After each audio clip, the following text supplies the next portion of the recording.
Why does your brain act like a shady lawyer and an even worse scientist?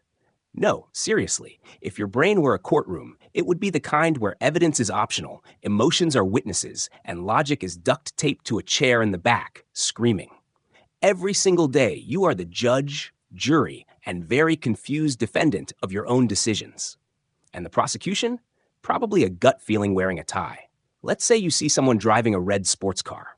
Instantly, your brain goes, this guy is definitely overcompensating for something. No questions, no evidence. Case closed. That's your brain playing lawyer, making snap judgments faster than the actual legal system ever could. The defense team, called Maybe They Just Like Cars, doesn't even get to speak. Your brain's court is already adjourned. Logic didn't even get a parking space. Here's the thing. Your brain loves to be right more than it loves being accurate. So instead of acting like a scientist, testing hypotheses, running experiments, changing conclusions when new data comes in, it cherry picks whatever info supports its current belief. It's basically that one friend who Googles only the articles that say coffee cures all diseases just because they already drank 4 cups before breakfast. Take confirmation bias. That's the cognitive version of stacking the jury with your cousins.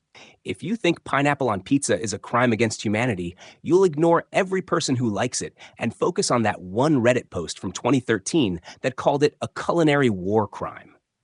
Your inner lawyer just leaned into the mic and said, "See, I rest my case.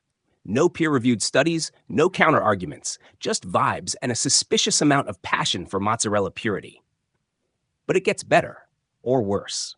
Let's talk about emotional reasoning. This is when you feel bad about something and your brain decides, well, if I feel bad, it must be bad. It's the legal equivalent of saying, Your Honor, my client feels innocent, so he must be. Try using that in court. I didn't pay taxes because I felt like the IRS was being mean. Good luck with that one. Then there's the whole post hoc ergo propter hoc fallacy. Fancy Latin name, dumb logic. It means this happened after that, so that must have caused this. Example, you wore lucky socks to an exam and passed. Congratulations, you're now a scientist in the brain court. Forget studying. The socks did it. The scientific method just rage quit. And let's not ignore the star of this whole mess, motivated reasoning. That's when you build a flimsy argument to support what you already want to believe. It's like your brain's lawyer is being paid under the table.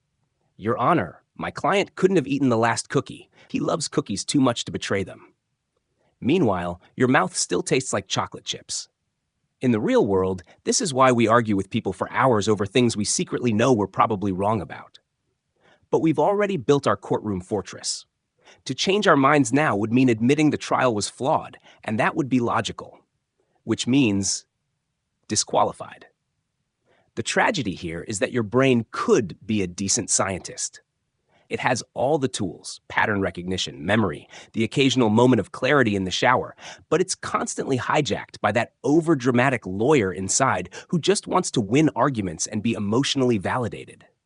The scientist in your brain keeps getting ignored, even though it's the only one holding an actual clipboard and wearing goggles. So how do you fix this? You don't. Okay, that's not entirely true. You can start by noticing when your inner lawyer is running the show. Ask yourself, am I reacting with evidence or just feelings dressed as facts? Because if your courtroom only hears from emotions and assumptions, you're going to be convicted of bad decisions for life. And that's the real twist. Your brain thinks it's smart. It really does. But when logic is constantly overruled by emotion, you've basically got a kangaroo court operating inside your skull. The verdict? Probably wrong, but confidently so. So next time you make a decision, ask yourself this. Is this the result of a fair trial in brain court? Or did you just let your emotions give a closing argument while logic was left tied up in the broom closet? Because if you can't trust your brain to run a trial, maybe, just maybe, you shouldn't trust it to run your life without a second opinion. Court dismissed, or is it?